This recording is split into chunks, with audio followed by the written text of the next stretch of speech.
Ketika polisi tampan menyamar menjadi anggota gangster demi mengungkap kasus terbesar di negaranya, sang istri yang tak ingin suaminya dalam bahaya justru rela menjalin hubungan dengan ketua gangster yang paling ditakuti. Bagaimanakah kelanjutan ceritanya? Langsung saja ke alur filmnya. Cerita bermula di tahun 94 di Korea Selatan, yang mana sepasang suami istri bernama Junmo dan Wijung baru saja menikah. Keduanya berprofesi sebagai polisi di suatu kota kecil. Terlihat hubungan keduanya masih saja mendapatkan pertentangan dari kedua kakak Wijung dan ayahnya. Ayah Junmo bahkan pernah mempermalukan putranya di pesta pernikahan. Junmo sudah lelah mendengarkan stigma buruk tentang keluarganya. 아니요, 안 합니다.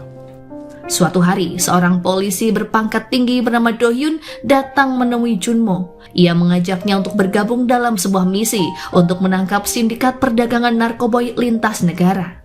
Ini akan menjadi kesempatan emas bagi Junmo untuk bisa naik jabatan dan pindah ke Seoul, mengingat istrinya juga akan dipindahkan ke kota itu. 너 서울 가서 새로운 일 해볼래? Do-hyun memberi perintah agar Junmo menyusup ke dalam gangster dan terjun dalam transaksi narkoboy, sekaligus bisa menangkap geng dari Jepang. Awalnya, Junmo tak ingin menjadi bagian dari gangster karena ia tak mau mempermalukan keluarga istrinya. Namun pada akhirnya ia setuju. Pimpinan Changsik saat itu berjanji, jika kasus ini berhasil, ia akan memberikan bonus yang besar dan promosi kenaikan pangkat dengan bantuan kejaksaan. 박 경장 결혼식 사건 모르는 Do-hyun lantas sedikit menjelaskan tentang narkoboy premium yang disebut Kristal Gangnam. Barang terlarang itu disebarkan oleh gangster yang diketuai oleh Gi-chul. Flashback 2 tahun yang lalu saat Gi-chul belum menjadi orang hebat dalam berbisnis. Ia hanya bekerja sebagai DJ dari bar ke bar yang sangat dikagumi para wanita karena ketampanannya. Hingga suatu ketika terjadi keributan di bar yang berhasil ditengahi oleh Gi-chul. Seorang pemilik bar bernama Tuan Jang melirik kemampuan Gi-chul yang ternyata jago bela diri. Pria itu bahkan berjanji akan mewujudkan keinginan Gi-chul untuk mengelola bar sendiri. Karena sedari lama, Gi-chul memang sangat ingin menjadi kaya dalam waktu sekejap.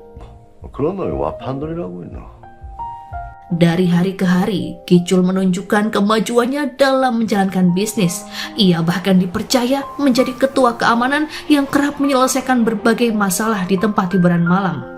Saat itu ia sedang mencari informasi tentang seorang wanita pengedar narkoboy senior bernama Profesor Yon. 1 tahun berlalu, Gi-chul belum juga dipercaya mengelola bar hingga ia menawarkan sebuah ide untuk mencari uang dengan caranya sendiri. Gi-chul ingin mengedarkan barang terlarang di area Gangnam dan hal itu pun ditolak mentah-mentah oleh Tuan Jang. Ia juga yakin jika bos mereka yang ada di Busan tak akan pernah setuju. Perlakuan Tuan Jang kepada Gi-chul membuat teman-temannya tak terima karena dianggap telah mempermainkan Gi-chul. Ketiga orang ini adalah sahabat Gi-chul yang rela melakukan apapun. Sejak saat itu, Gi-chul mulai merencanakan sesuatu. Ia menemui ketua Seo yang merupakan kepala gangster berpisau yang paling ditakuti untuk membasmi kelompok Tuan Jang. Gi-chul menjanjikan 2 kepemilikan bar kepada ketua Seo. Dalam sebuah acara solidaritas grup di hotel yang jauh dari Seoul, Gi-chul dan ketiga sahabatnya merencanakan pengkhianatan dengan membawa bantuan dari ketua Seo. Di saat kelompok Tuan Jang terlelap, Gi-chul menyerang mereka hingga terjadi perkelahian yang sengit. Tuan Jang akhirnya harus mengakui jika kelompoknya kalah dalam jumlah. Taeho sempat memborgol tangan pria itu dan merampas jam tangan mewahnya. Hal itu pun membuat Tuan Jang menghabisinya dengan sebuah gunting. Luka yang dialami Taeho ternyata cukup parah hingga membuatnya tewas di tempat. Gi-chul pun naik darah melihat temannya tak bernyawa. Ia pun menghabisi Tuan Jang dengan tangannya sendiri. 1 bulan kemudian, Gi-chul menghadap seorang ketua di Busan bernama Tuan Song. Ia masih menyembunyikan fakta jika Tuan Jang telah ia habisi. Gi-chul berkata jika Tuan Jang kabur saat ketahuan akan berkhianat dengan memilih bergabung pada grup Jaegon. Awalnya, ketua Song menolak mempercayakan bisnisnya di Gangnam kepada Gi-chul. Namun saat itu, Gi-chul berencana untuk mengambil 2 kawasan industri hiburan malam di Seoul dan ia akan mengirimkan hasil kerjasama yang cukup banyak setiap bulannya. Gi-chul lalu menemui seorang wanita parubaya yang bernama Profesor Yon. Ia juga menawarkan bisnis agar wanita itu memproduksi narkoboy di Tiongkok karena ia bersedia mengedarkannya. 성기철이라고 합니다, 교수님. Kembali pada Junmo yang sedang membahas strategi bersama Chansik dan Dohyun untuk misi penyamaran identitas. Junmo kini akan dipalsukan sebagai sepupu Taeho bernama Sungho. Di malam itu, Junmo mendatangi sebuah restoran tempat biasa anak buah Gichul berkumpul. Ia sengaja membuat keributan dengan pelayan dan meminta untuk dipertemukan dengan pemiliknya yang tak lain adalah Gichul. Saat di perjalanan, Gichul mendapat kabar jika ada seorang pria yang menghancurkan tempat usahanya. Gichul sangat terkejut saat pria yang ada di hadapannya menggunakan jam tangan milik Taeho. 네가 정기철이냐? Gichul menanyakan identitas Junmo yang saat itu mengaku sebagai sepupu Taeho bernama Sungho. Kedatangan Junmo ia katakan adalah untuk membalas dendam atas kematian sepupunya. Ketua Seo sempat mengira jika Junmo akan menipu karena selama ini Taeho tak pernah cerita jika memiliki seorang sepupu yang diketahui bekerja sebagai nelayan. Namun setelah mendengarkan semua cerita yang masuk akal, Gichul mulai terperdaya dan memberikan kartu namanya. Gichul juga mengajak Junmo berbicara lebih lanjut di lain waktu. 태호 얘기 좀 하게. Ternyata Dohyun juga mengajak ayah Taeho untuk membantu polisi, sehingga Gichul semakin yakin jika Junmo memiliki kedekatan dengan Taeho saat keduanya masih kecil di sebuah kota bernama Wonju. Keesokan harinya, Junmo datang ke markas Gichul. Gichul lalu memberikan uang kompensasi kepada Junmo karena mengira jika itulah yang ia inginkan. 이 양아치 새끼야. Junmo menolak dan sengaja membuat keributan dengan gangster untuk menunjukkan kemampuan bela dirinya di depan Gichul.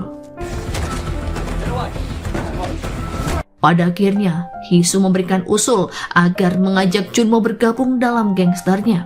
Hal itu pun sebenarnya sempat terpikir oleh Gichul, namun Jung Boy selalu menentangnya. Tingkah laku Junmo yang menonjol di dekat bar membuat anak buah Gichul semakin yakin jika Sungho alias Junmo sedang mencari tahu siapakah orang yang tega menghabisi Taeho. Berpindah ke daerah Busan, saat itu Hisung mengantarkan sejumlah uang kepada ketua Song sesuai janji Gichul sebelumnya. Hisung sengaja memprovokatori bekas anak buah Tuan Jang untuk membalas dendam pada Gichul dan menguasai Gangnam Union. Mereka lalu meminta izin pada ketua Song jika akan menyingkirkan Gichul. Mereka pun berjanji akan memberikan upeti 2 kali lipat dari yang pernah Gichul berikan selama ini. Ternyata Hisung sengaja membuat keributan karena ia ingin mengetahui sejauh manakah Junmo bertarung demi melindungi Gichul. Di hari yang sama dalam penyerangan geng Busan, Gichul sengaja mengundang Junmo untuk datang ke sebuah bar terbengkalai. Gichul mengajak Junmo untuk bergabung dalam gengnya dan betapa terkejutnya Junmo saat ia tahu jika ternyata dirinya harus terjebak dalam serangan gangster. Rupanya Hisung menyembunyikan senjata kelompok Busan agar mereka bisa berkelahi dengan tangan kosong. Junmo mengerahkan tenaganya untuk mengalahkan puluhan gangster hingga muncullah geng Gichul yang melumpuhkan kelompok Busan. Junmo baru sadar jika Gichul ternyata sedang mengujinya. Ia tak tahan melihat cara Gichul mengajar musuh, namun Junmo juga tak bisa berbuat apa-apa. 쌈박질 시키려고 불렀냐? Gichul lalu menelpon ketua Song jika mulai saat ini ia tak akan mengirimkan upeti. 앞으로 상납은 없습니다. Semenjak kejadian itu, Junmo dipekerjakan di bar yang memang didirikan untuk Taeho. Ia pun diterima baik oleh semua anggota geng. Junmo rupanya diberi tugas untuk melakukan patroli malam bersama seorang teman bernama Yongdae. Dengan tugasnya yang hanya berpatroli membuat Junmo berpikir keras agar ia bisa masuk ke dalam markas untuk mengetahui kegiatan Gichul dan narkoba yang ia simpan. Tambah lagi, Yongdae pun tak banyak memberikan informasi yang lengkap tentang barang yang dijual Gichul, mengingat ia adalah anggota gangster baru. 근데 Berpindah pada Uijung yang mulai bekerja dengan jabatannya yang baru. Saat itu, ia menghubungi kantor Junmo untuk menanyakan kabar. Ia terkejut ketika mengetahui jika Junmo rupanya sedang cuti sakit, padahal Junmo sendiri tak pernah menceritakan hal tersebut. Uijung meninggalkan pesan di handphone Junmo, namun saat itu Junmo belum bisa menghubunginya kembali, khawatir Gichul akan curiga. Junmo meminta izin kepada Yongdae karena ia harus menemui seseorang. 저기 혹시 Pada akhirnya, Junmo bertemu dengan istrinya di sebuah kedai. Uijung masih kecewa karena Junmo tak memberitahu jika ia sedang menjalankan misi penyamaran. Di luar dugaan, Gichul dan kedua temannya juga baru saja makan di kedai yang sama. Junmo berkeringat dingin dan sangat panik jika penyamarannya akan terkuak. Beruntungnya, Uijung bisa mengatasi hal itu tanpa gugup. Junmo lantas memperkenalkan Gichul sebagai atasan di perusahaan tempatnya bekerja. Hisung lalu menghajar Junmo karena ia telah berani berkomunikasi dengan seorang polisi. Junmo mengaku jika Uijung adalah temannya saat di daerah Wonju dan keduanya membicarakan tentang penangkapan ayah Junmo akibat penggunaan narkoboy.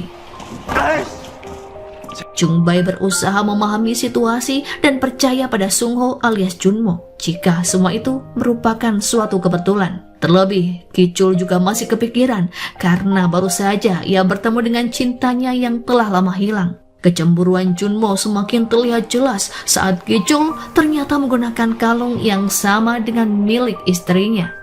Ingatan Gichul seketika kembali pada masa SMA saat ia dan Uijung tergabung dalam grup paduan suara di gereja. Keduanya sangat dekat, bahkan Uijung pernah memberikan Gichul sebuah kalung yang sampai saat ini masih ia simpan. Namun suatu kejadian buruk menimpa keluarga Gichul karena ibunya dipenjara setelah menghabisi suaminya sendiri yang kerap menganiaya keluarga mereka. Sejak saat itulah Gichul tinggal di panti asuhan bersama adiknya. Hingga belasan tahun berlalu, kehidupannya yang keras menuntunnya sebagai seorang gangster. Sementara Uijung sendiri menemui Dohyun dan pimpinan Changsik. Ia bertanya mengenai misi yang sedang dikerjakan oleh Junmo. Dohyun beralasan jika Junmo adalah orang yang tepat untuk menjalankan misi ini. Ia pun berjanji akan selalu mengawasi Junmo. Pimpinan Changsik justru meminta bantuan Uijung untuk menyempurnakan misi penyamaran. Uijung mendapat telepon dari Junmo jika ia sudah berhasil mengatasi kecurigaan Gichul. 많이 친했어?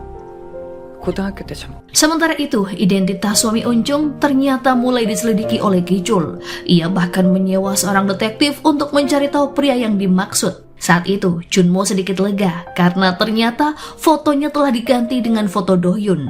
Ia juga berkata jika Uijung pernah pindah ke satu tempat bernama Wonju. 철서 형사과. Suatu malam, Junmo dan Yongdae tengah berpatroli. Keduanya pun curiga karena melihat segerombolan pria bermasker di dalam sebuah mobil. Junmo mengikuti kemanakah mereka pergi yang ternyata mengarahkannya kepada markas Gichul. Junmo dan Yongdae berusaha mengeluarkan Gichul dari serangan tersebut. Ia bahkan pasang badan untuk menghadapi mereka seorang diri. Ternyata itu adalah rencana Junmo dan kepolisian agar membuat Gichul semakin percaya jika Junmo bersedia mempertaruhkan nyawa demi melindunginya. Jungbae menyesal atas kejadian ini karena semalam ia meninggalkan bos seorang diri di markas. Tak diduga, Gichul justru meminta Sungho untuk bekerja di markas setiap harinya. Ia lalu diberi fasilitas berupa kamar dan handphone serta akses untuk memasuki sebuah ruangan.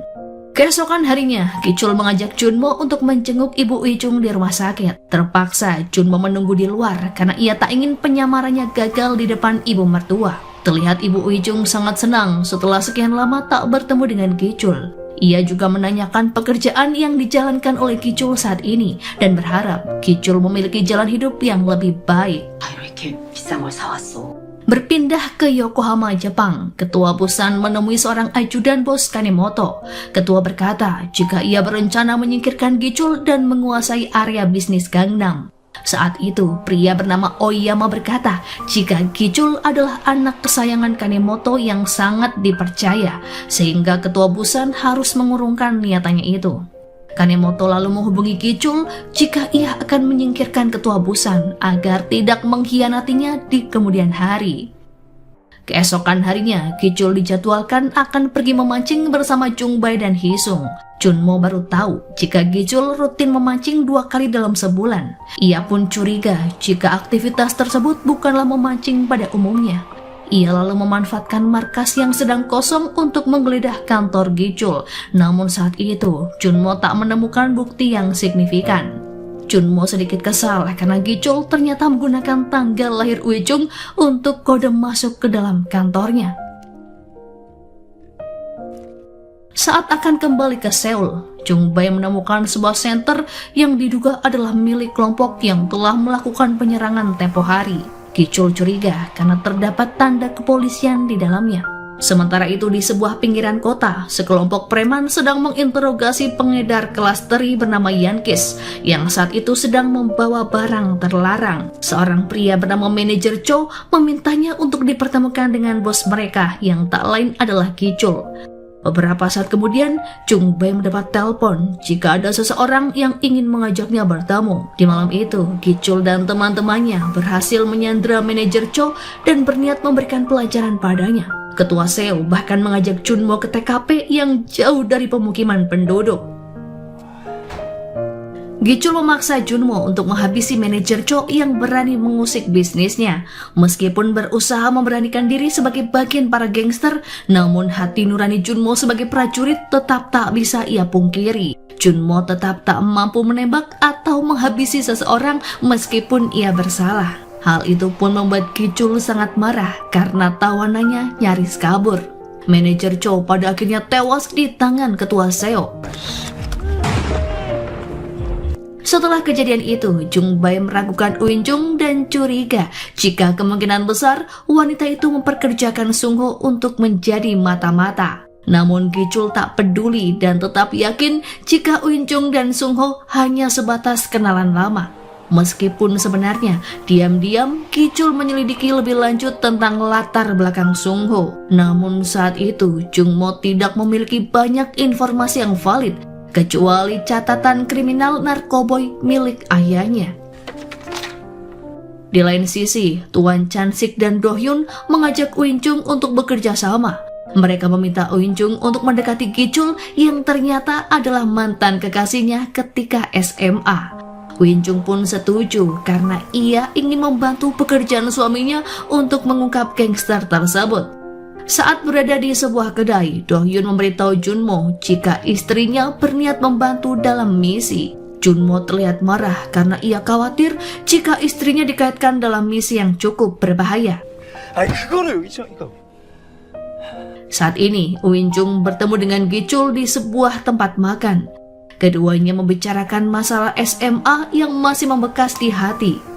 Saat akan pulang, Uin Chung bertemu dengan Sung Ho yang tak lain adalah suaminya yang sedang menyamar. Saat itu Gicul bertanya tentang keberadaan suami Eun Chung yang jarang mengunjungi ibunya di rumah sakit. Uin Chung beralasan jika ia sudah bercerai dan hanya beberapa orang yang mengetahui hal itu. 어머니 때문에 많이 힘들죠? Mendengar pengakuan dari Uin Chung, hati Gicul semakin senang. Meskipun pertemuan keduanya harus tetap disembunyikan dari anak buah Gicul, mengingat status Uin Chung yang menjadi polisi. Uin Chung memohon pada Gicul untuk menjaga Sung Ho dengan baik karena pria itu telah melalui kesulitan dalam banyak hal. 신경 써서 잘 챙겨줘. Sepulang dari pertemuannya bersama Gicul, Uin Chung mendapat telepon jika ibunya telah meninggal. Keesokan harinya, Gicul mengajak Junmo untuk mengunjungi rumah duka. Junmo sangat terkejut karena ia sendiri baru tahu jika ibu mertuanya sudah tiada. Ia pun harus menahan kesedihan agar Gicul tak curiga. Setibanya di rumah duka, Junmo memohon agar Gicul pergi seorang diri dan memberikan penghormatan terakhir pada mendiang ibu Eun Chung. Dari kejauhan, Junmo hanya bisa menanyakan kabar istrinya yang saat itu terlihat terpuruk.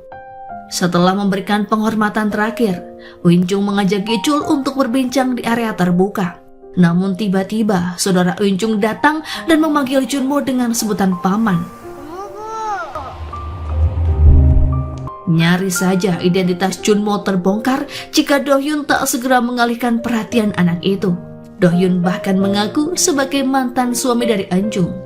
Sikap Gicul saat itu sempat membuat hati Junmo kian cemburu karena pria itu tak segan memeluk istrinya. Saat akan pulang, Junmo meminta Gicul untuk menunggu di mobil. Ia beralasan akan ke kamar kecil. Ternyata Junmo memanfaatkan waktu tersebut untuk memberikan penghormatan terakhir pada ibu mertua yang sangat ia sayangi. Namun ketika akan masuk ke ruangan, Do Hyun dan pimpinan Chansik mencegahnya karena hal itu bisa membuat misi yang selama ini mereka lakukan sia-sia saja. Junmo pada akhirnya memberikan penghormatan terakhir di luar rumah duka. Ia pun pergi dengan hati yang teramat terluka. Setelah kejadian itu, Junmo mabuk di sebuah tempat untuk melampiaskan kesedihan. Ia merasa bagai pengecut karena tak bisa mendampingi istrinya yang berada di rumah duka.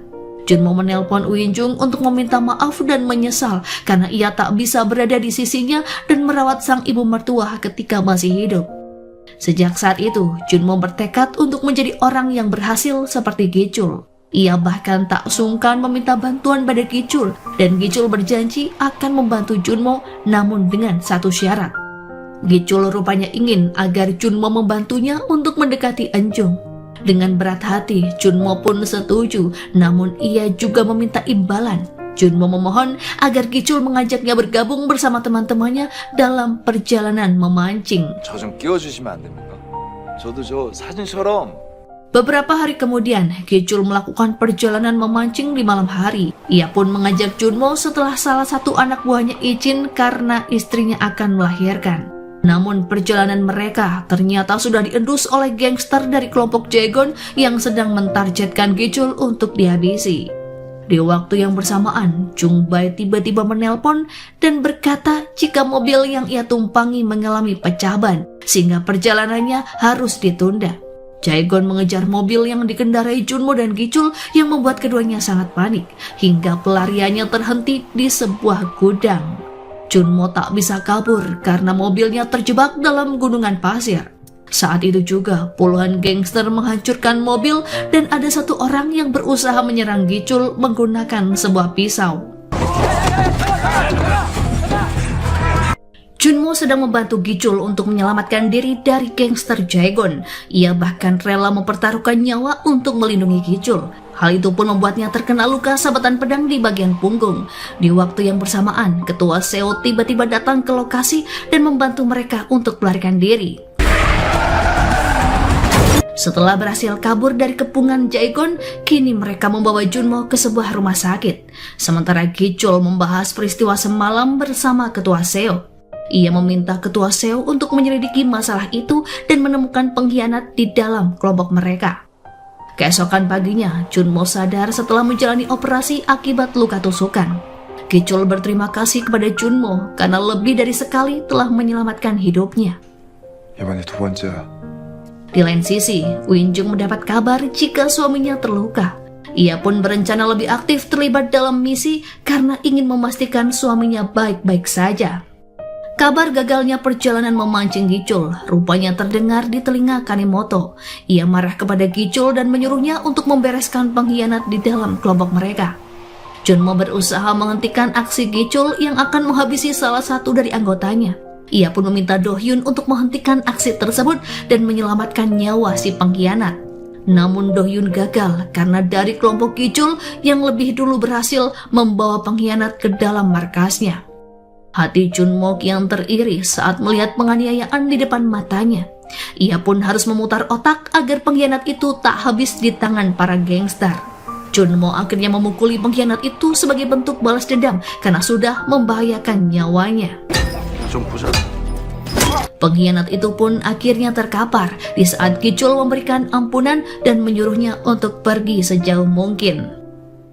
Di lain sisi, pimpinan Changsik mengetahui tentang seorang penduduk Korea yang bernama Profesor Yon. Wanita itu terlihat sangat mencurigakan yang mana pernah pergi ke Tiongkok dan tak pernah kembali sampai saat ini. Ia pun memberitahu Do-hyun jika Gichul terlibat dalam perdagangan penyelundupan antara Jepang dan Tiongkok. Kini saatnya Uijung beraksi. Ia menelpon Gichul dan memintanya untuk bertemu esok hari. Gichul sempat ragu karena sebenarnya ia harus mengurus seseorang yang akan datang dari Tiongkok. Namun pada akhirnya Gichul setuju dengan ajakan Uijung. Ia menyuruh Sung Ho alias Junmo untuk menjemput tamu yang menurutnya sangatlah penting. 확인이 끝날 때까지는 조심하시는 게 좋을 것 같습니다. Keesokan harinya, Sung Ho pergi ke pelabuhan untuk menjemput klien yang dimaksud. Ia berharap bisa bertemu dengan Profesor Yon. Namun ia justru bertemu dengan seorang gadis muda asal Korea Tiongkok bernama Nonali. Nonali saat itu datang bersama seorang pengawalnya. Setelah mengantar Nonali ke sebuah hotel, Junmo memberitahu Do-hyun jika ia belum mendapatkan informasi apapun mengenai transaksi yang akan berlangsung. Do-hyun juga memberitahu jika saat ini Gichul sedang bersama Uijung. Berita itu pun sontak membuat Junmo kecewa, namun Do-hyun tak ada pilihan karena misi mereka tinggal satu langkah lagi. Setelah menyelesaikan tugas di hari itu, kini Junmo pulang untuk menghabiskan waktu bersama istri yang sangat ia rindukan. Junmo sungguh menyesal karena ia tak bisa menemaninya di saat kehilangan seorang ibu. Keesokan harinya, Ketua Seo dan Junmo menemui Gichul di kantor. Mereka memberitahu Gichul jika harus waspada terhadap Chung Bai karena kemungkinan ia terlibat dalam kelompok Jaegon. Gichul tak percaya karena selama ini ia sudah menganggap Chung Bai seperti adik sendiri.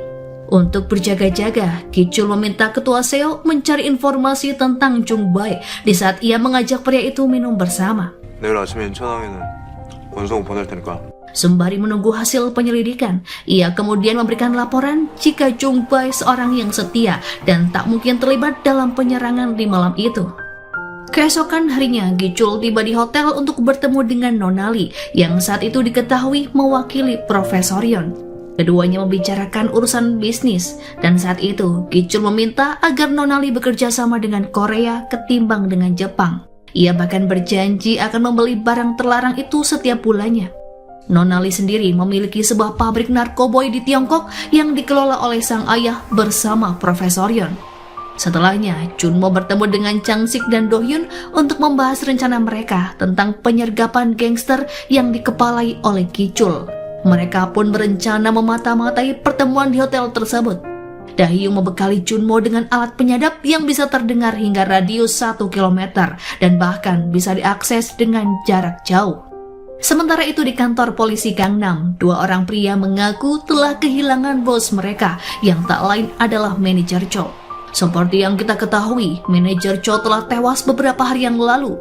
Mereka pun menceritakan kepada seorang detektif bernama Mingo tentang geng Gichul dan keterlibatan mereka dalam penculikan sang manajer. Detektif Mingo mulai penyelidikan dan datang ke tempat Gichul berada. Ia menghentikan Gichul yang saat itu akan pergi bersama Junmo. Mereka menaruh curiga pada Gichul dan beberapa anak buahnya yang terlihat panik akan kedatangannya. Sepertinya detektif itu sudah lama mengincar Gichul yang terbilang sangat gesit. 정 사장, 양키스라고 알지? Setelah berhasil pergi dari tempat itu, Mingo dan seorang detektif mengikuti mobil yang ditumpangi oleh Gichul, berharap menemukan sebuah fakta. Di lain sisi, tim Tuan Chang Sik menyamar dan melakukan patroli di sekitar hotel sebelum pertemuan Gichul dan kliennya. Tak lama kemudian, Junmo dan Gichul datang ke pertemuan bersama Nonali. Mereka pun dibawa ke salah satu kamar yang ada di hotel untuk membicarakan bisnis secara tertutup. Namun sebelum masuk, mereka akan melewati pemeriksaan ketat untuk menghindari adanya penyusup. Saat mengawal memeriksa Junmo, Do Hyun meminta tim patroli untuk menyalakan alarm kebakaran hotel agar bisa mengecoh para pengawal. Tentunya agar alat penyadap Junmo tidak ketahuan. Ternyata ia menyembunyikan alat sadap di bungkus rokok yang dibawanya. Junmo pun berhasil masuk ke dalam ruang pertemuan. Namun sayang, 3 pengawal mengurungnya di ruangan yang berbeda. Karena tak mau menunggu terlalu lama, Junmo menjadi gusar. Ia tak bisa memantau keadaan dan berusaha mendengar percakapan itu. Namun pengawal Oyama menghidupkan musik klasik dengan volume yang sangat keras. 야, 그 소리 좀 줄이자. 시끄럽다. Ternyata kepercayaan bos Oyama terhadap Gichul mulai menipis. Ia menyuruh Gichul untuk berdiri di depan lobi hotel dengan tas dipenuhi narkoboy untuk melihat apakah polisi akan muncul dan melakukan penangkapan. Ternyata hal itu hanyalah alibi Oyama agar ia bisa mengajak Nonali untuk mengkhianati Gichul dan memutuskan perjanjian bisnis dengan Korea. Sementara itu, Gichul dan Junmo berdiri di luar restoran sesuai perintah dari Oyama. Sementara Mingu dan detektif lainnya tengah menunggu untuk melihat apakah yang sedang mereka lakukan. 쟤들도 기다리고 있잖아. Di lain sisi, Ketua Seo dan Jung Bai serta Hisung muncul di luar restoran untuk berjaga-jaga.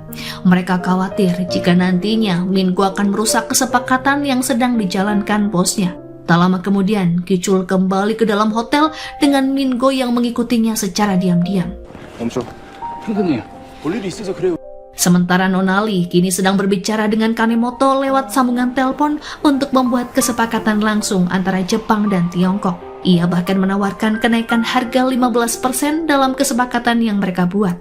Kanemoto meminta Nonali untuk mengekspor narkoboy secara langsung ke Jepang ketimbang mengirimnya melalui Gichul.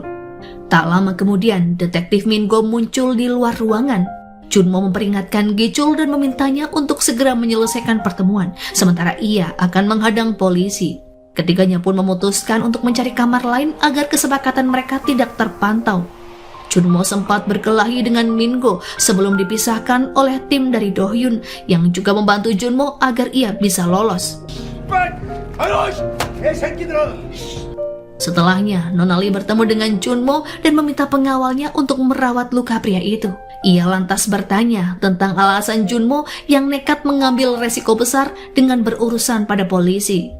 Junmo mengungkapkan jika ia hanya khawatir pada Nona Lee yang akan tertangkap karena menggunakan paspor palsu. Mengetahui kesetiaan Junmo, perlahan hati Nona Lee tergerak untuk memihak pada Gi-chul, meskipun sebenarnya hatinya masih sedikit ragu.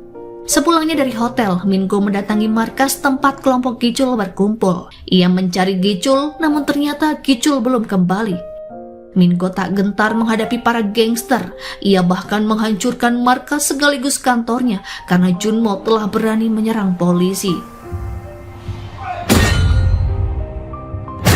Jung-bae memberitahu Gi-chul jika polisi telah menghancurkan tempat mereka. Junmo lalu menawarkan diri untuk mengatasi masalah ini karena dirinya lah yang menyebabkan kekacauan. Namun sebagai gantinya, ia meminta agar Gi-chul memberikannya izin untuk bergabung dalam perdagangan narkoboy antara Tiongkok, Korea, dan Jepang. 일 마무리 잘하고 오겠습니다. Setelah menyerahkan diri ke kantor polisi, ternyata sikap Junmo membuat Min-go marah karena ia tak jujur selama proses interogasi. 대한민국 경찰을 아주 물러보는구나.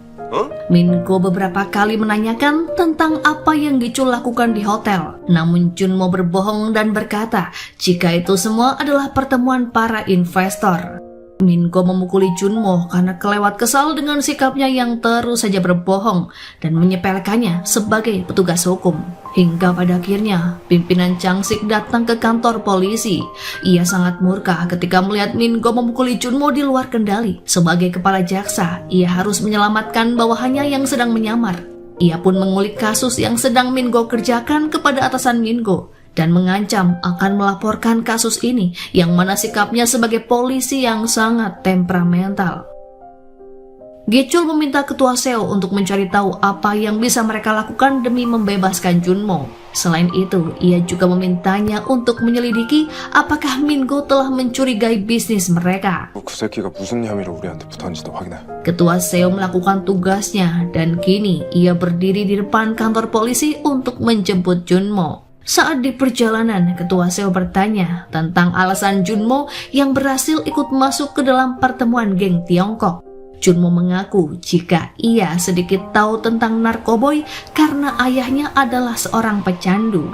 Ia lalu mempengaruhi Ketua Seo jika pria itulah yang paling pantas diberikan penghargaan untuk mendapatkan banyak uang. Keduanya sepakat jika harus mengeluarkan satu orang agar bisa masuk menjadi orang kepercayaan Gi-chul. 큰돈 벌려고 하셨잖아요. 아니 그 씨발 깨워줘야 큰 돈을 만지지. Sekembalinya Junmo ke markas, mereka mengadakan minum bersama di kantor. Saat itu, Jung-bae merasa kesal karena Gi-chul hanya memperhatikan Junmo. Ia menyinggung soal teman wanita Junmo yang sejak kedatangannya banyak menimbulkan kejanggalan di dalam geng. Gi-chul marah karena tak ingin Ui-chung disangkutkan dalam kasus ini. 그 경찰대로 왜 이렇게 쉽게 나온 사람 봤습니까?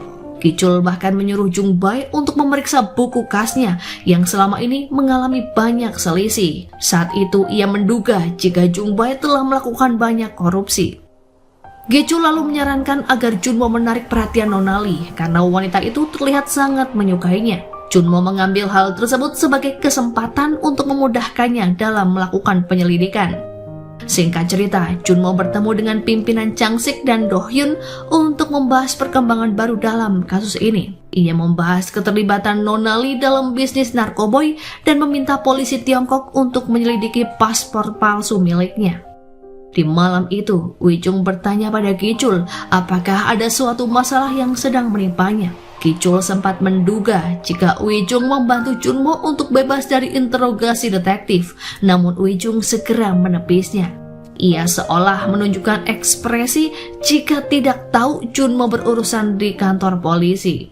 Saat itu Gichul sebenarnya mengetahui jika Uijung masih saja bersedih setelah kematian ibunya. Ia pun kemudian menemui sang ibu dan memintanya untuk mengadakan doa bersama di gereja.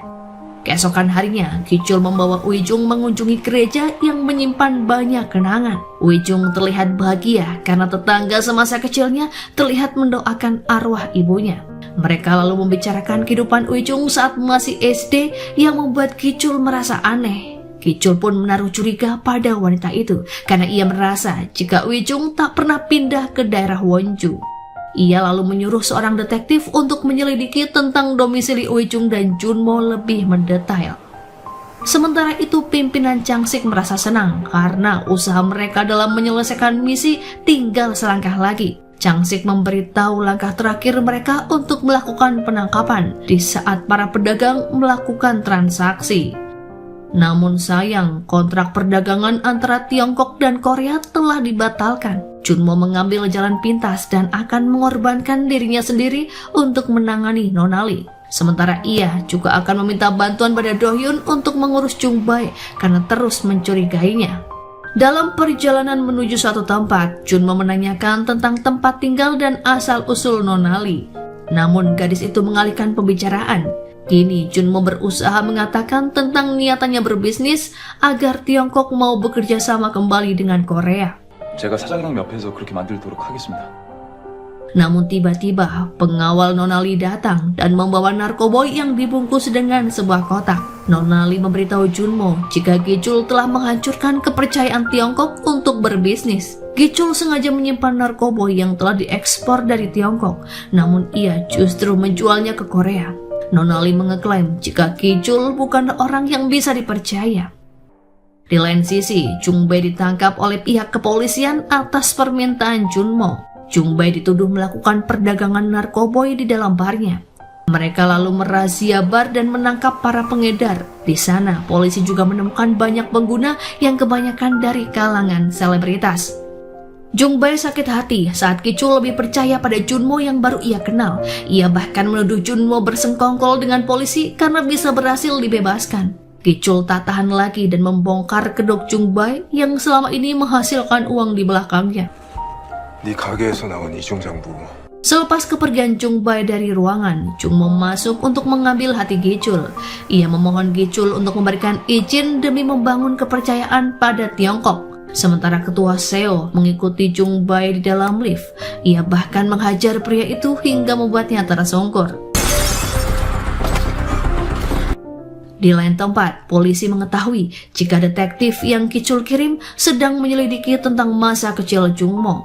Detektif preman itu pun mendatangi pusat komunitas pensiunan polisi untuk mendapatkan kabar tentang ayah Uijung. Namun tiba-tiba Junmo datang. Ia akhirnya memutuskan untuk bernegosiasi dengan sang detektif hingga kakinya terjerat tali yang membuatnya tewas seketika.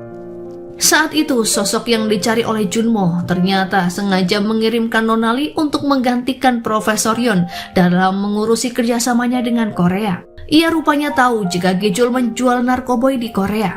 Nonali bertemu dengan Kisu dari Jaegon Group untuk memintanya memulai bisnis baru ketimbang harus berbisnis dengan Gichul. Ia bahkan menawarkan untuk membeli sejumlah narkoboy yang sama. Namun dalam proses negosiasi, sikap Kisu membuat Nonali muak karena ia mencelanya dan tidak memiliki sopan santun. Pada akhirnya, Nonali menolak untuk bekerja sama dengan Kisu. Di lain tempat, Junmo masih terguncang setelah kematian seorang detektif. Ia pun langsung mengambil dokumen yang berisi tentang informasinya dan sang istri. Selain itu, ia juga mengambil ponsel milik detektif dan berusaha untuk tidak meninggalkan jejak apapun. Saat itu, Junmo marah kepada Changsik dan Dohyun karena telah mengorbankan keselamatannya dan keselamatan Uijung. Ia bisa saja tewas kapan saja jika Gichul mengetahui informasi yang dimaksud. Daehyung merasa bersalah kepada Junmo. Ia tak menyangka jika Gichul akan menyelidiki kantor pensiunan polisi. 뭐 눈치챈 거 아닐까요? Karena tak bisa dihubungi, Gichul pun mengunjungi kantor detektif. Ia pun terkejut saat mendengar kabar jika detektif yang ia pekerjakan telah tewas terjatuh dari atap gedung. Di malam itu, Junmo memberi kabar pada Kicul jika ia mendapat telepon dari Nonali dan memintanya untuk bertemu. Junmo meyakinkan Kicul jika ia akan menyelesaikan kesepakatan bersama geng Tiongkok. Namun di lain sisi, Kicul mulai menaruh curiga pada Junmo karena ia terlihat sangat antusias membahas tentang bisnis. 권승우 씨가 같은 국민학교고 바로 옆집이었는지. Wincung mengetahui apa yang terjadi pada Junmo. Ia pun merasa marah kepada Changsik karena suaminya sebenarnya membutuhkan bantuan dalam menyelesaikan misi. Namun Changsik tak bisa mengirim sembarang orang karena misi penyamaran tak boleh berkelompok. Ia pun meminta bantuan pada Wincung agar mengalihkan perhatian Kicul, sehingga pria itu tidak menaruh curiga lagi pada Junmo. Di suatu malam, Wincung menelpon Kicul dan memintanya untuk berkencan. Kicul mengingat kata-kata Jung Bae tentang Wincung jika ia harus tetap waspada. Karena bagaimanapun, Wincung adalah seorang polisi.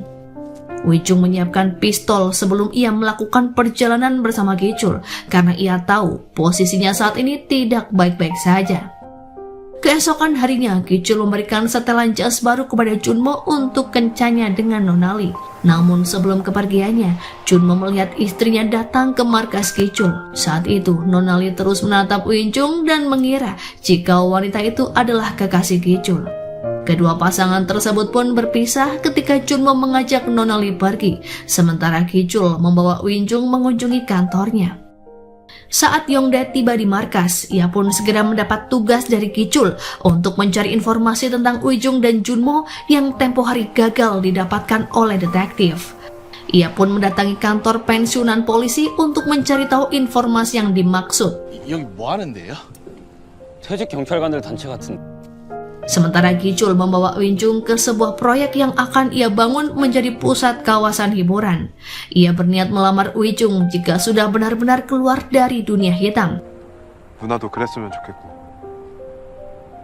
Saat itu, Kicul ingin Wincung jujur padanya tentang tempat tinggalnya di Wonju. Wanita itu pun menjelaskan jika ia memang tak pernah tinggal di sana, namun seringkali berkunjung karena ibunya yang harus berobat.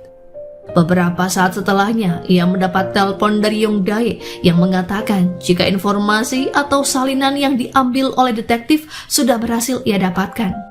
Yongdae membacakan salinan tersebut yang membuat Kicul merasa lega, dan pada akhirnya ia memberikan sebuah kalung kepada Wincung sebagai hadiah, seperti apa yang telah ia janjikan sewaktu SMA. Keduanya memutuskan untuk pulang, namun dalam perjalanannya, Wincung membahas tentang pekerjaan Kicul yang sangat rumit. Ia pun berkata pada Kicul bahwa setelah bertemu dengannya, ia mencari catatan pribadi dan mengetahui jika Kicul pernah terlibat dalam kasus pembunuhan. Ia tak peduli dengan semua itu karena Wincung berkata jika memiliki perasaan kepada Kicul. Keduanya pun akhirnya berciuman. Kicul lalu membawa Wincung ke kantornya dan dikenalkan pada para pegawai. Di lain sisi, Nonali setuju untuk melanjutkan perdagangan dengan Kicul jika Junmo menjadi kurirnya. Ia meminta untuk meyakinkan Kicul agar membayar harga yang sama seperti Kisu. Nonali menyuruh Junmo untuk melanjutkan kencan mereka di dalam kamar hotel. Saat itu, Junmo berusaha menghindari Nonali dan selalu mengingat wajah sang istri. Pihak Tiongkok akhirnya tahu jika mereka akan tetap bekerja sama dengan Korea namun dengan kurir yang berbeda. Tiba-tiba seorang pengawal memberitahu Nonali jika ada perintah dari bos Osan di Tiongkok yang begitu mendadak. Nonali meminta Junmo untuk memutuskan hubungan dengan Kicul jika ingin menjadi bagian dari perdagangan tersebut, karena di malam ini akan ada pertempuran antara grup Jaegon dengan Union Gangnam. Geng Jaegon ternyata sudah bersiap untuk menyerang markas Kicul. Junmo segera menelpon sang istri, namun saat itu Wincung sulit dihubungi. Pada akhirnya, ia pun menelpon ketua Seo untuk memberitahu kondisi yang sedang gawat. Kicul segera menyembunyikan Wincung di ruang rahasia setelah mendengar adanya keributan di luar. Ia meminta Wincung untuk bertahan jika harus menyaksikan adegan yang mengerikan. Junmo bergegas menuju ke Gangnam Union untuk menyelamatkan Wincung yang terlibat dalam bahaya. Beberapa saat kemudian, Junmo tiba di markas dan melihat situasi yang sudah kacau. Sementara itu, Kicul mencoba menyelamatkan Wincung di saat anak buahnya melawan geng Jaegon. Saat itu, Junmo melihat istrinya keluar dari persembunyian dan sangat membutuhkan perlindungan. Ia pun mendapatkan kekuatan untuk membasmi semua preman yang dikirimkan oleh geng Jaegon. Amarah Junmo kian memuncak di saat istrinya sempat dijadikan sandera oleh mereka. Namun Gichul dengan cepat menyadari hal tersebut. Pakaian yang dikenakan Junmo kini dipenuhi noda darah dari para preman yang dihabisinya tanpa ampun. Bahkan Uinjung tak menyangka jika suaminya bertindak di luar batas sebagai sosok penegak hukum. Setelah memastikan jika semua preman Jaegon berhasil dilumpuhkan, tiba-tiba Nonali datang dan merasa miris melihat keadaan Junmo. Ia pun penasaran mengapa Junmo harus berkorban sejauh ini. Padahal sebenarnya mereka sudah akan membuat kesepakatan tanpa Gichul ketahui. Di lain sisi, Oyama menunggu kabar baik tentang kematian Gichul. Namun anak buah Kisu berkata jika ia belum menerima kabar apapun. Beberapa saat kemudian, Gichul dan anak buahnya mendatangi markas Jaegon dan menghancurkan tempat itu. Junmo kini bertugas menyerang Kisu. Saat itu, Kisu memberitahu Oyama untuk meminta Kanemoto datang ke kantornya dan meminta maaf secara pribadi jika ingin tetap hidup. Dohyung bertemu dengan Uinjung dan mencoba menghiburnya, namun ia masih terguncang setelah insiden yang begitu mengerikan. Saat ini, Uinjung memikirkan keadaan Junmo yang polos yang ia cintai, namun kini berubah menjadi orang yang sangat kejam, seperti yang ia saksikan beberapa jam sebelumnya. Setelah kejadian itu, ia mendapatkan pesan suara dari Junmo dan Gichul. Keduanya sama-sama mencemaskan tentang keadaan wanita itu. Junmo menyuruhnya untuk segera keluar dari misi penyelidikan karena situasi yang belum kondusif. 나 진짜 멈출 수가 없어. Sementara Gichul membawa Junmo ke rumah ibunya. Keduanya makan malam dan berniat menginap di sana. Junmo sangat mengkhawatirkan keadaan istrinya, namun Gichul meyakinkannya jika saat ini Uinjung berada di pihaknya. Keesokan harinya, pimpinan Changsik bertemu dengan komisioner polisi. Ia meminta untuk menjaga rahasia tentang perang antara geng Gichul dengan geng Kisu di malam itu. Di waktu yang bersamaan, Gichul dan anak buahnya membahas bagaimanakah masa depan perdagangan. Junmo mengusulkan agar ia bertemu dengan Oyama secara pribadi. Tak lama kemudian, Mingu datang ke Union Gangnam dan mengancam akan mengungkap kasus Gichul. Ia rupanya menyalahkan Gichul atas kematian seorang detektif dengan barang bukti korek api. Ia terkejut melihat apa yang telah dilakukan oleh Gichul dan anak buahnya terhadap bos Jaegon. Beberapa hari kemudian, Oyama membawa Kanemoto untuk bertemu dengan Gichul. Gichul memberitahu Kanemoto bahwa ia akan memutuskan untuk menaikkan harga narkoboy sebesar 30%.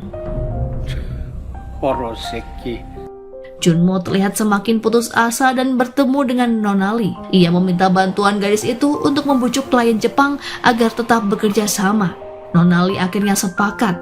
Ia memberitahu Junmo jika Kanemoto berniat bekerja sama secara langsung dengan bos Oson yang tak lain adalah ayah Nonali.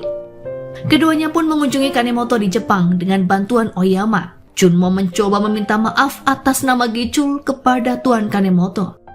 Agar Kanemoto semakin percaya, ia bahkan meminta Junmo untuk melakukan sebuah tradisi dengan melukai jarinya sendiri. Kanemoto lantas meminta pengawalnya untuk mempercepat proses tradisi, namun pengawal tersebut justru menghabisi Kanemoto saat itu juga. Ternyata Oyama telah meyakinkan pengawal untuk berpihak padanya karena kini sudah saatnya berganti kepemimpinan. Setelah berhasil menyingkirkan Yenemoto, Gichul mengajak Junmo minum soju di sebuah kedai. Kini tak ada lagi penghalang untuknya membuka perdagangan narkoboy ke Jepang. Ditambah lagi, Junmo sudah mengambil hati Nonali untuk terus menyuplai narkoboy ke daerah Gangnam. 중국 쪽 상황 네가 정리했으니 Di luar dugaan, Gichul justru mempercayakan Junmo sebagai penerusnya karena ia akan keluar dari bisnis gelap. Semenjak bertemu dengan Uijung, ia bertekad memantaskan diri untuk memiliki hidup normal dan mapan. Gichul yakin jika Sungho adalah orang yang pantas mengingat tabiat ketua Seo yang pemarah dan Hisung yang belum bisa diandalkan. 승호 네가 이 일의 제격이다. Junmo dibuat frustasi karena misinya semakin rumit saja. Suatu hari, Kicul bahkan mengundang Uijung dalam rapat mengenai kawasan internasional dan sebuah bandara yang akan dirintis oleh Kicul. Kicul ingin memperlihatkan pada Uijung jika kini ia telah berubah. Melihat kedekatan istrinya dan Kicul, Junmo harus ekstra sabar menahan rasa cemburu. Tak lama kemudian, mereka dikejutkan dengan kemunculan detektif Minggu yang memberi peringatan pada Kicul agar segera menyerahkan diri. Terlebih dari hasil penyelidikannya, ia yakin jika Kicul adalah bandar kristal Gangnam. 딴장 박아놓고 사람을 이렇게 뺑치게 만들어. Teror dari Mingo cukup mengganggu Junmo dalam misinya. Ia akan gagal jika Mingo yang lebih dulu menangkap Kicul. Junmo meminta agar Do-hyun mengurus detektif Mingo secepatnya. Di malam harinya, Kicul mengajak Nonali bergabung dalam kencan double. Pembicaraan itu pun terasa canggung saat Nonali menunjukkan betapa ia sangat menyukai Junmo. Saat itu, Nonali juga bertanya tentang konsekuensi Uijung sebagai polisi yang mendekati pria seperti Kicul. 정 사장님 살리시려고 총까지 쏘셨다고. Saat Kicul mengantarkan Enjun pulang, Nonali justru mengajak Junmo ke sebuah hotel. Junmo berusaha menjaga jarak dengan gadis itu dan beralasan jika ia ingin memacari Nonali dalam waktu yang lama. Namun alasan itu justru menyebabkan bumerang bagi Junmo, karena saat itu juga Nonali berniat menetap di Korea. Ia bahkan memiliki kartu tanda penduduk agar bisa bersama dengan Junmo. Kini Nonali bahkan lebih posesif terhadap Junmo dan ingin memiliki seutuhnya. 나한테 집중 좀 해주세요. Sementara itu di kantor polisi Gangnam, Mingo bekerja sama dengan tahanan dan anak buah manajer Cho. Tentunya hal itu ia lakukan untuk mencari nama pecandu lainnya. Pada akhirnya, Mingo berhasil menemukan seseorang bernama Park Jae-man yang sepertinya memiliki banyak info terkait keberadaan Yankis. Yankis sendiri adalah saksi kunci bandar kristal Gangnam. Dan ternyata, Tuan Jae-man adalah ayah dari Junmo. Saat diinterogasi, ia memilih bungkam dan tetap tenang karena memiliki anak dan menantu seorang polisi. 우리 아들 며느리 둘 다 경찰인데. Detektif Mingo mengajak Jae-man untuk bersikap kooperatif selama dibutuhkan keterangannya. Pertemuan Mingo dan Jae-man akhirnya diketahui oleh Dong-hyun dan Chang-sik. Keesokan harinya, ia menemui Tuan Jae-man dan memberikan sejumlah uang agar Jae-man menjauhi detektif Mingo dan tutup mulut soal Junmo. Do-hyun bahkan mencari beberapa wanita pemakai untuk melacak keberadaan pacar Yankis yang diketahui berada di daerah terpencil. Do-hyun membuat kesepakatan dengan seorang wanita bernama Wendy untuk menangkap siapakah pelaku yang menghabisi manajer Cho. Ia meminta Wendy untuk melaporkan hal tersebut kepada polisi Gangnam. Jika kasus ini selesai, Do-hyun berjanji akan mengeluarkan Wendy dari hukuman dan mengirimkannya ke pusat rehabilitasi. 잘만 마무리되면 병원 말고 거기로 갈 수 있도록. Di malam itu juga, Wendy bertemu dengan detektif Mingo. Ia membeberkan semua fakta yang sesuai dengan ucapan Da-hyun. Untuk sementara, Wendy bahkan rela ditahan karena menurutnya itu akan lebih baik ketimbang nyawanya terus terancam. Sementara itu di markas, Kicul dan ketiga temannya tengah menyusun strategi untuk memulai perdagangan. Hisung memberitahu Junmo dan Ketua Seo mengenai teknis cara mereka selama ini menyelundupkan barang dari Tiongkok menuju ke Jepang. Mereka juga akan membagi hasil penjualan secara adil, mengingat Jung Bae kini sudah dipecat. 너하고 나하고 3대3. 그리고 나머지에서 둘이 2대2. Tak pernah Kicul sangka di hari itu Mingo menangkap Ketua Seo dengan tuduhan pembunuhan. Ketua Seo terlihat pasrah saat ia digelandang ke kantor polisi. 연행해. Saat itu yang ada di pikiran Hisung adalah mendapatkan uang dengan maksimal dan sebanyak-banyaknya menjual narkoboy. Ia khawatir jika Ketua Seo akan buka mulut tentang penyelundupan yang selama ini mereka lakukan. Tentunya hal ini akan menjadi kesempatan terakhir bagi Junmo dan Do-hyun untuk melakukan penyergapan. Terlebih Junmo yakin setelah Ketua Seo tertangkap, Kicul akan menunda perdagangan sampai keadaan kembali aman. Do-hyun mengingatkan Junmo agar ia tak terlalu jauh bertindak karena sebelumnya Junmo membuat ketua grup Jaegon lumpuh dan keterlibatannya pada kematian Kanemoto. Ia ingin Junmo tetap menjaga martabatnya sebagai seorang polisi. Di dalam tahanan, Ketua Seo menggunakan haknya untuk tetap diam sebelum pengacara yang disiapkan Kicul tiba. Hal itu pun membuat Min-go marah dan berniat mengajarnya karena ia memperlambat proses penyelidikan. Amarahnya pun kini tak terbendung lagi. Sementara Wendy kini dipindahkan ke kantor kejaksaan terkait undang-undang pembuatan narkoboy. Detektif Min-go kini seolah kehilangan jejak tentang apa yang sudah ia dapatkan. Sesuai kesepakatannya dengan Junmo, Nona Lee memberitahu jika pengiriman dari Tiongkok akan dilakukan 2 hari lagi. Namun mengirim jumlah yang lebih banyak sepertinya tak akan mungkin karena memerlukan waktu 1 minggu untuk proses produksi. 그거 만드는데 일주일 걸려요. Saat itu, Junmo berusaha meyakinkan Nona Lee agar tetap tinggal di Korea. Junmo tak ingin Nona Lee kembali ke Tiongkok agar lebih mudah menyergapnya. Karena terbuai dengan janji manis Junmo, saat itu Nona Lee akhirnya luluh. Ia bahkan berkata bisa mengirim setidaknya 30 kg karena sebelumnya memang sudah memiliki stok cadangan. Sementara itu di Tiongkok, pekerja Nona Lee kebanyakan mengalami kelelahan dan pingsan karena harus bekerja tanpa istirahat untuk mengejar target penjualan. Di lain sisi, Tuan Chang-sik dan Do-hyun mengumpulkan tim terbaik untuk menyelesaikan misi investigasi. Hal ini rupanya akan menjadi pencapaian yang sangat luar biasa. Di sebuah pelabuhan, Gi-chul melakukan aksinya yang disebut sebagai kegiatan memancing di malam hari, sementara Hee-sung mengawasi dari dalam mobilnya. Berpindah di markas Gi-chul, terlihat Jung Bae datang seorang diri, namun entah dengan tujuan apa. Min-go pada akhirnya tahu jika wanita yang sering terlihat bersama Gi-chul adalah seorang polisi yang telah bersuami, dan bahkan ayahnya pun adalah pensiunan komisaris. Ia semakin bertekad untuk memenjarakan Gi-chul dan mengungkap perselingkuhannya dengan Ui-jung. Keesokan harinya, Min-go pergi ke kantor polisi di kota kecil. Ia ingin mencari tahu apakah Junmo berdinas di sana. Pada akhirnya, ia mengetahui jika ternyata Junmo sedang cuti sakit yang membuatnya kian penasaran. Saat malam tiba, Junmo mengikuti Gi-chul untuk melakukan perjalanan transaksi narkoboy. Mereka pun bertemu di titik tengah laut agar bisa mengumpulkan berkarung-karung barang terlarang yang didapatkan dari Tiongkok. Junmo memperhatikan sekitar dan mencatat nama kapal Tiongkok untuk dilaporkan ke tim polisinya. Keduanya pun kembali ke pantai dan menyimpan narkoboy di dalam bagasi mobil. Saat itu juga Junmo meminta izin untuk ke toilet. Ternyata ia ingin memberikan catatan kepada pihak polisi tentang nama kapal yang dimaksud. Setelahnya Junmo pergi untuk bertemu dengan Gi-chul dan berangkat dari pelabuhan menuju ke pelabuhan berikutnya untuk perdagangan dengan klien Jepang. Di pelabuhan, pimpinan Chang-sik memerintahkan polisi untuk mengikuti Gi-chul dengan penuh kewaspadaan. Setelahnya, Do-hyun meminta polisi untuk siaga sembari menunggu kedatangan Gi-chul dan Junmo. Sepanjang perjalanan, Gi-chul berkata pada Junmo jika ia seolah melihat dirinya sendiri dalam sosok Junmo. Itulah mengapa ia ingin menyerahkan bisnisnya kepada Sung-ho alias Junmo. 그게 내가 너한테 이 일을 맡기는 이유야.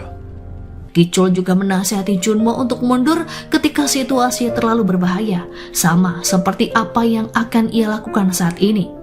Junmo lantas memanfaatkan kepercayaan Gi-chul padanya dan bertanya di manakah perdagangan dengan klien Jepang akan berlangsung. Ketika Gi-chul menunjukkan peta pelabuhan pada Junmo, tiba-tiba mobil mereka ditabrak oleh sebuah truk. Gi-chul dan Junmo terluka hingga tak sadarkan diri akibat benturan yang keras. Ternyata truk tersebut dikemudikan oleh Kyung Jin yang juga mantan anak buah Gi-chul. Pria itu pun segera merampas narkoboy dari dalam bagasi. Tak lama kemudian, Gi-chul terbangun dan mencoba memeriksa keadaan Junmo. Namun kebocoran bensin membuat mobil itu pun meledak. Seorang polisi memberitahu Do-hyun tentang ledakan tersebut dan memintanya untuk mengecek. Rupanya, Gi-chul berhasil meloloskan diri dari mobil bersama Junmo, tepat sebelum mobil itu benar-benar meledak. Tak lama kemudian, Hee-sung pun menampakkan diri dan membawa mereka menuju Seoul sesuai petunjuk Gi-chul. Gi-chul sebenarnya curiga jika dalang di balik penyerangan ini adalah Jung Bae dan Kyung Jin yang kini mulai berkhianat. Ia pun memutuskan untuk membalas dendam. 살려주다니 뒤통수자. Keesokan harinya saat berada di Union Gangnam, Gi-chul memerintahkan anak buahnya untuk mencari keberadaan Kyung Jin. Ki-chul juga meminta Junmo untuk menyelidiki para pedagang yang kemungkinan bekerja sama dengan Jung Bae. Ia pun terkejut saat mengetahui jika berangkasnya telah kosong yang kemungkinan besar telah dicuri oleh Jung Bae. Di lain sisi, Ki-chul mulai kehilangan kepercayaan dari bos Oyama karena kehilangan narkoboy yang seharusnya diberikan pada pihak Jepang. Oyama memberikan waktu selama 1 minggu untuk membawa kembali jumlah narkoboy yang sudah dijanjikan. Saat ini, Junmo kembali bertemu dengan Nonali dan menceritakan semua yang terjadi. Ia bahkan berjanji akan mengembalikan narkoboy yang telah hilang. Ia lalu mengantar Nonali ke mobil dan memintanya untuk tetap bersembunyi di Tiongkok. Namun Nonali menolak sembari berkata jika ia akan pergi ke Tiongkok bersama dengan Junmo jika semua telah usai. Di malam itu, Junmo menelpon Do-hyun dan menceritakan tentang sebuah pabrik narkoboy di daerah Tiongkok. Setelah ia berhasil memperdaya Nonali, petugas polisi Tiongkok memutuskan untuk mencari pabrik narkoboy yang dimaksud. Dan ternyata pabrik itu dipimpin oleh seorang pria bernama Bos Oson. Mereka pun segera melakukan pengintaian setelah mendapatkan informasi dari Korea. Kembali pada Dahyun yang bertemu dengan Uinjung dan memberitahunya jika narkoboy Ki-chul telah dicuri. Saat itu, Uinjung juga menceritakan tentang detektif Mingo yang diketahui sedang menyelidiki Junmo di kantor polisi tempatnya bekerja. Saat Yongdae menjemput ketua Seo di kantor polisi, keduanya pun melihat Do-hyung yang tak asing bagi Yongdae. Ia pun lantas menceritakannya kepada ketua Seo, yang mana ada sesuatu yang dirasa mencurigakan. Ia meminta Yongdae untuk membawanya ke kantor pensiunan polisi. Singkat cerita, Ki-chul meminta Hisung untuk menghubungi teman-teman sekolah mereka dan menemukan keberadaan Jung Bae. Ia juga sudah menceritakan kepada Junmo tentang pria yang berkhianat yang telah mencuri uang di dalam berangkasnya. Ia juga meminta Junmo untuk menelusuri siapakah keluarga Jung Bae. Di lain sisi, ketua Seo dan Yongdae tiba di kantor pensiunan tepat di saat pegawai itu hendak akan pulang. Ia kemudian memintanya untuk berbicara dengan ketua Seo dan mengancam akan menghabisinya jika pegawai itu tak mau mengaku. 정확하게 말해. 누가? Pada akhirnya, wanita tersebut berkata jika ada seorang polisi yang memintanya untuk menukar sebuah data. Ketua Seo memaksanya untuk segera menelpon polisi yang dimaksud, yang tak lain adalah Do-hyun. Pegawai itu pun terpaksa berbohong kepada Do-hyun sesuai instruksi dari ketua Seo. Ketua Seo kini sedang menunggu kedatangan Do-hyun yang tiba di kantor pensiunan. Saat itu, tiba-tiba ia mendapat telepon dari Junmo yang memberitahunya tentang catatan yang ditukar. Ketua Seo pun memberitahu Junmo jika saat ini ia berada di kantor pensiunan untuk bertemu dengan seseorang yang mengaku sebagai Junmo. Mendengar hal tersebut membuat Junmo bergegas ke kantor pensiunan, namun sayang kedatangannya sudah terlambat. Junmo memaksa Yongdae untuk mendobrak pintu dan menemukan jika Do-hyun sudah dalam keadaan terikat dan memprihatinkan. Ketua Seo memberitahu Junmo jika pria itu adalah petugas narkoboy yang sedang menjalankan operasi dan berpura-pura menjadi suami Uinjung. Ia pun mencoba mencari tahu siapakah Junmo yang sebenarnya dan berniat menghabisi Do-hyun. Saat itu, Junmo mencoba menghentikan aksi ketua Seo, namun ia tak berhasil. Hal itu pun membuat ketua Seo semakin meragukan kesetiaan Junmo pada gangster. Ketua Seo menantang Junmo untuk menembak Do-hyun jika memang ia tidak bersengkongkol. Ketua Seo menembak Do-hyun hingga akhirnya membuatnya tersungkur. Keduanya pun sempat berkelahi hingga dipisahkan oleh polisi yang sedang berjaga. Sementara itu, suasana di kantor Union Gangnam sangat menegangkan, yang mana anggota geng Ki-chul melakukan pemberontakan di bawah pimpinan Jung Bae. Mereka kecewa karena selama ini Ki-chul berencana berinvestasi pada pembangunan kawasan industri secara diam-diam. 다 같이 목숨 걸고 만든 판인 거야, 이기적인 새끼야! Tak lama setelahnya, Mingo datang dan menangkap Ki-chul karena sebelumnya Jung Bae dan Hisu memutuskan untuk bekerja sama. Keduanya bahkan meminta Ki-chul dijebloskan ke dalam penjara. Ki-chul tak bisa berkutik di saat semua anak buahnya tak ada yang membela. Kini ia akhirnya menyerahkan diri untuk digelandang ke kantor polisi. Junmo mendapatkan kabar tentang penangkapan Ki-chul ketika ia sedang menunggu operasi Do-hyun. Ia tak akan tinggal diam dan memutuskan untuk menghentikan penangkapan agar misinya bisa dituntaskan. Ia lalu membawa mobil dengan kecepatan tinggi dan menabrak mobil yang ditumpangi oleh Gicul dan Mingo. Ia pun segera membawa Gicul pergi tanpa memikirkan kondisi Mingo. Setelah berhasil kabur, keesokan harinya Junmo menanyakan kabar tentang Do-hyung yang sebenarnya sudah tidak bernyawa. Namun pimpinan Changsik berbohong dan berkata jika Do-hyung sedang dalam tahap pemulihan. 회복 중이니까 너무 걱정하지 말고. Setelah beredarnya kabar mengenai Jung-bae dan Min-go yang bekerja sama, kini pihak kepolisian tim Junmo bergerak cepat dengan menangkap semua mitra bisnis Jung-bae. Hal itu pun tentu saja membuat Jung-bae panik karena semua mitra bisnisnya tiba-tiba menghilang. 하루아침에 다 사라졌다. 뭔 개소리야? Di lain sisi, Min-go curiga kepada Junmo ketika rekannya tak berhasil mencari data tentangnya untuk menjadikan Junmo sebagai DPO. Ia pun menundanya dan ingin menyelidiki lebih lanjut tentang sosok Junmo yang sebenarnya. Tangan kanan Nonali menemui Jung-bae di kantor Gangnam Union. Ia ingin menagih hutang atas barang yang sudah dikirimkan kepada Gicul. Jung-bae menolak dan menyuruhnya untuk menagih langsung kepada Gicul. Pria itu pun sempat marah dan ingin melakukan perlawanan. Namun Jung-bae dengan cepat memberikan pilihan agar mereka kembali bekerja sama. Terlebih kini sudah ada polisi yang berpihak pada gangster mereka. 우리 뒤에 봐주는 그 돼지 새끼 이 짱짱한 경찰도 있으니까. Setelahnya, Min-go menemui Jung-bae dan Hisung untuk menanyakan tentang Sunho alias Junmo. Ia pun merasa curiga karena tak berhasil mendapatkan data diri tentang pengedar narkoba tersebut. Jung-bae menyarankan ide untuk mempermudah Min-go dalam menangkap Gicul dan Junmo. Tak lupa ia juga memberikan suap agar Min-go menuruti perintah mereka.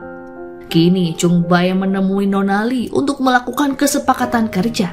Ia ingin membersihkan kekacauan yang dibuat oleh Gicul agar bisa meneruskan kontrak kerjasama dengan Tiongkok. 힘없는 사람이 나가리 되는 거 이 바닥 순리 아니오? Nonali mengirimkan alamat tempat transaksi dengan pihak Jepang. Ia pun meminta Jung-bae dan Hisung untuk melakukan transaksi di sana. Keesokan harinya, Min-go menemui Nonali untuk memancingnya agar bisa menemukan lokasi Junmo dan Gicul berada. Ia bahkan memberitahu jika selama ini Junmo adalah seorang polisi yang telah menipunya dan menyamar sebagai sosok Sungho. 박준모가 아니라고. Nonali meminta waktu untuk berpikir agar ia bisa memutuskan untuk berpihak pada siapa.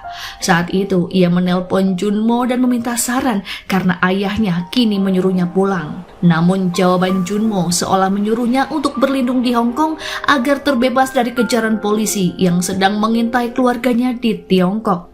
Sejak saat itu, Nonali lebih percaya kepada Junmo dan lebih memilih untuk menghabisi Min-go. Asisten Nonali menyuruhnya untuk segera pergi dari Korea dan ia yang akan bertanggung jawab untuk mengurus kekacauan demi melindunginya. Beberapa hari kemudian, sudah saatnya Junmo beraksi.